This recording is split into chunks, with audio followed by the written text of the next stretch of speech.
जन्नत में जाने की ख्वाहिश तो है, लेकिन जन्नत जैसे अमल नहीं करते। मैं पूछना चाहता हूँ, आप उम्मीद रखते हो कब्र से उठ के अल्लाह अकबर जन्नत में चले जाओगे?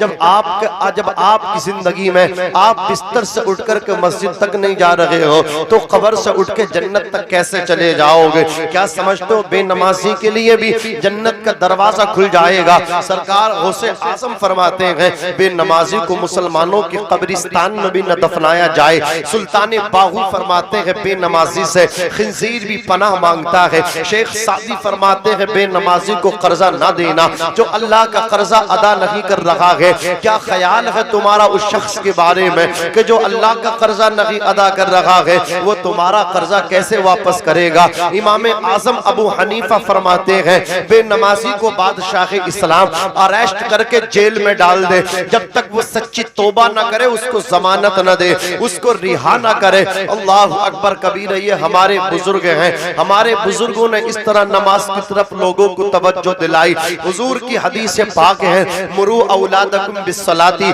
वहुम अबनाउ सब'i सिनीना। अपने बच्चों को नमाज सिखाओ, अपने बच्चों को नमाज याद कराओ। जब तुम्हारे बच्चे 7 साल के हो जाएं, जब तुम्हारे बच्चों की उम्र 7 बरस की हो जाए, तो उनको नमाज सिखाओ, नमाज याद कराओ। वद्रिबूहुम अलैहा वहुम अबनाउ अशरि सिनीना। और जब तुम्हारे बच्चे 10 साल के हो जाएं, नमाज न पढ़े तो नमाज मार मार के अपने बच्चों को पढ़वाओ। क्या मतलब? अल्लाह अकबर कबीरा। 7 साल का जो बच्चा होता है वो बालिग नहीं होता, उस पे शरीयत के अहकाम नाफिज नहीं होते। 6-7 साल की लड़की पे शरीयत के अहकाम नाफिज नहीं होते। 7 साल की लड़की जब नमाज पढ़ेगी, इसका सवाब उसकी माँ को मिलेगा, उसका सवाब उसके बाप को मिलेगा। 7 बरस का बच्चा जब नमाज पढ़ेगा, सवाब बाप के नाम आमाल में आएगा, सवाब माँ के रजिस्टर में दर्ज किया जाएगा। लेकिन यही बच्चा अब 10 बरस का हो गया, इसकी तरफ शरीयत के अहकाम मुतवज्जे हो गए। उलमा फरमाते हैं 7-10 अल्लाह अकबर कबीरा 9 साल के अंदर जो है लड़की बालिगा हो जाती है। 9 साल की लड़की पे शरीयत के अहकाम उसकी तरफ मुतवज्जे हो जाते हैं। 12 साल की एज में लड़का भी बालिग हो जाता है। अल्लाह अकबर कबीरा। तुम्हारे बच्चे 10 बरस के हो जाएं तो उन्हें मार मार के नमाज पढ़वाओ, यानी कि तुम्हारे बच्चे जब हद बुलूगत को पहुंचे तो तुम्हें कहना ना पड़े, अब वो खुद ब खुद नमाज पढ़ने लगे। लेकिन बाप नमाज को अपने बेटे से किस मुंह से कहेगा? वो तो खुद जुम्मे की नमाज पढ़ता है। माँ किस मुंह से अपने बेटे से बेटी से नमाज के लिए कहेगी? वो तो खुद नमाज नहीं पढ़ती है। अगर तुम चाहते हो तुम्हारे बच्चे नमाज पढ़े तो पहले तुम नमाज पढ़ो, तुम्हारे बच्चे भी इंशाअल्लाह अज़्ज़ा व जल्ला नमाज पढ़ने लगेंगे। अल्लाह अकबर। डॉक्टर इकबाल ने कहा था, ये एक सजदा जिसे तू गिरा समझता है, 1000 सजदों से देता है आदमी को नजात। न मस्जिद में न बैतुल्लाह की दीवारों के साए में जी नमाज़े इश्क अदा होती है तलवारों के क्या कहने हैं जिंदाबाद। मैं तुम्हें गुदगुदा के चला जाऊं, तुम्हारे जज्बात से खेल के चला जाऊं, नहीं, ये मेरे लिए जायज नहीं। मुझे भी हिसाब देना है इस मिंबर का। बैठे थे मिंबर पे, इसका हक अदा क्यों ना किया? आपको हक पैगाम देना हमारा काम है, अमल करना ना करना वो तुम्हारा काम। अमल कर लोगे जिंदगी कामयाब हो जाएगी। आप कितने वीआईपी हो, आप कितने स्मार्ट हैं, आपका वक्त कितना कीमती है। आप बिस्तर छोड़ के हुजूर की महफिल में बैठे हो तो आपको हम हंसाएं, आपका वक्त हम खराब करें, ये जायज नहीं है मेरे लिए। तो मैं चाहता हूँ कीमती बातें आपको बता करके जाऊं। बगैर नमाज के कोई हवा में उड़ता भी हो उसका एतबार मत करना, उसको अपना पीर मत मानना। बगैर नमाज के कोई पीर नहीं हो सकता। आप समझ रहे हैं? इसलिए मैं कहता हूँ पीर फकीरों के चक्करों में छोड़ो, अपने इमाम साहब के पीछे लग जाओ। अगर इमाम साहब अच्छे हैं, अपनी बस्ती में आलिम है तो आलिमों के पीछे लगो। अल्लाह अकबर कबीरा। यही हाफिज कुरान मामूली समझते हो आप इन्हें, जिसके सीने में 30 सिपारे हैं। मेरे आका फरमाते हैं, मन अकरमहुम फक़द अकरमनी, जिसने इसकी इज्जत की उसने मेरी इज्जत की। आज आलिमों को चंदाखोर कहा जाता है। कौन कहते हैं चंदाखोर? जिनके चप्पल, जूती, टोपी, कुर्ता, पाजामा मोटरसाइकिल, कार, घर पे प्लास्टर, मार्बल, टाइल्स सब मुरीदों के पैसे से लगा हुआ है। वो कहते हैं मौलवियों को चंदा खोर, तुम तो खुद चंदा ले लेके अल्लाह अकबर कबीरा अपने पैरों में जूती भी मुरीदों के चंदों से पहनते हो। जानते हो ये क्यों कहते हैं? ये इसलिए कहते हैं कि अपने मुरीदों को आलिमों से दूर रखो। अगर ये आलिमों के करीब हो गए तो दुकानदारी हमारी बंद हो जाएगी, हमारी दुकान पर ताला पड़ जाएगा। ये मौलवी चंदा करते हैं, अपने लिए नहीं करते, बल्कि कुरान की तालीम के लिए करते हैं, मदरसे के लिए करते हैं। मदरसे में बच्चे पढ़ेंगे तो हाफिज बनेंगे। एक हाफिज जब बनेगा, एक आलिम जब बनेगा, न जाने कितने लोगों को अल्लाह अकबर हिदायत का वो सबब बनेगा।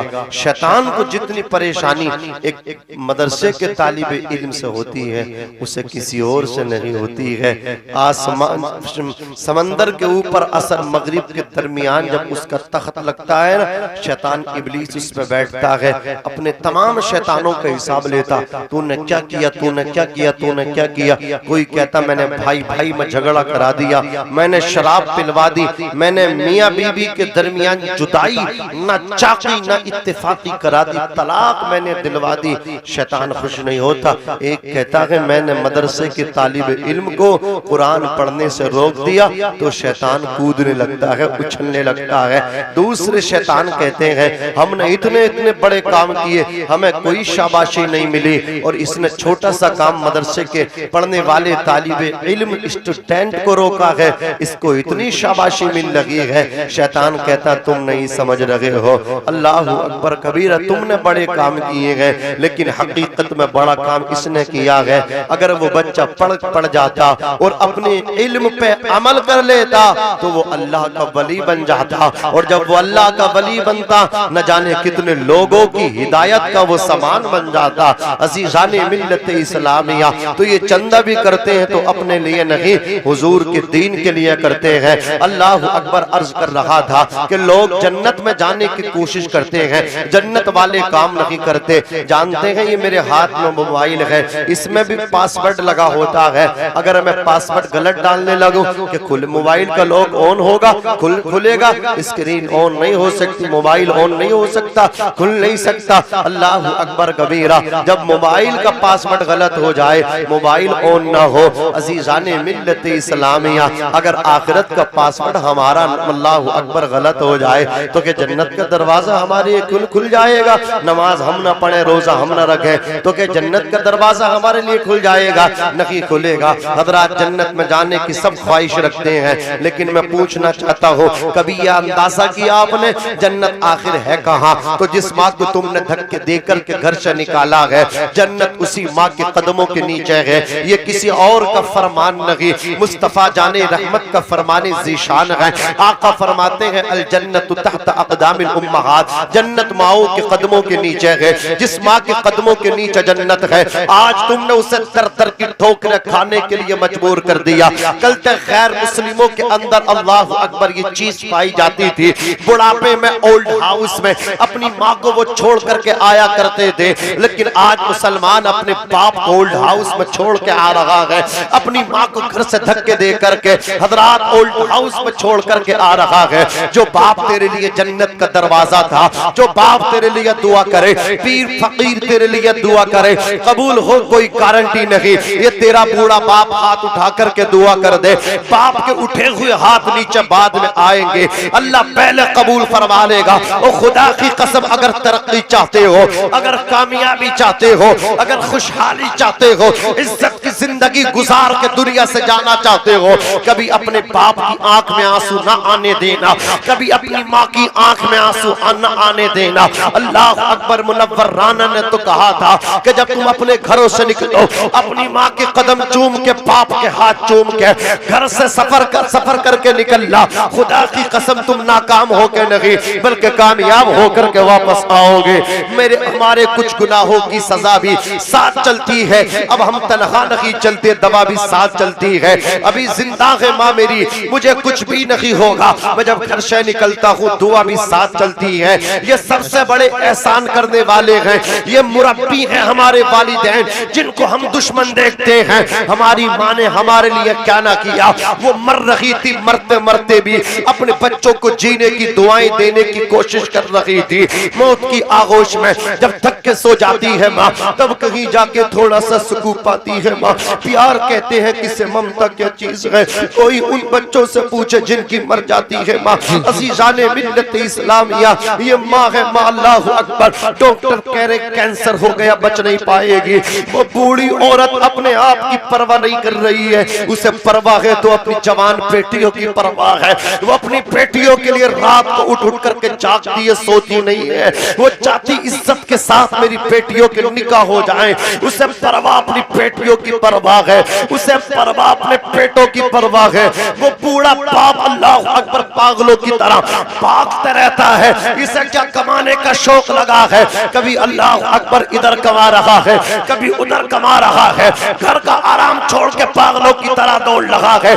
क्या समझते हैं खुदा की कसम, क्या किस अल्लाह अकबर तबीयत इंसान की अल्लाह अकबर आराम नहीं चाहती है, सबकी तबीयत आराम चाहती है। पूछो इन उलमा से, खुदा की कसम मस्जिद की इमामत करना कोई आसान काम नहीं है, लोहे के चने हैं, वक्त पे आजान भी देना है, नमाज भी पढ़ना है, पढ़ाना भी है, और फिर लोगों को देखना भी है, गैर हाजिर भी नहीं रहना है। इनकी भी अल्लाह अकबर तबीयत चाहती है अपने बच्चों में अल्लाह अकबर बैठ करके टाइम गुजारे, लेकिन ये चाहते हैं हमारे बच्चे ऊंचे हो जाएं, हमारे बच्चे बड़े हो जाएं, हमारी मेहनत का पैसा आएगा, बच्चे अंगूठा छाप नहीं, बच्चों के हाथों में कलम आएगा।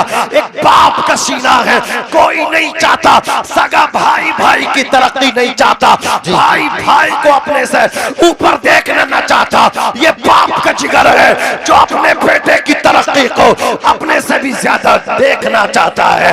ये बाप है, बाप जो अपने बेटे को ऊंचा देखना चाहता है।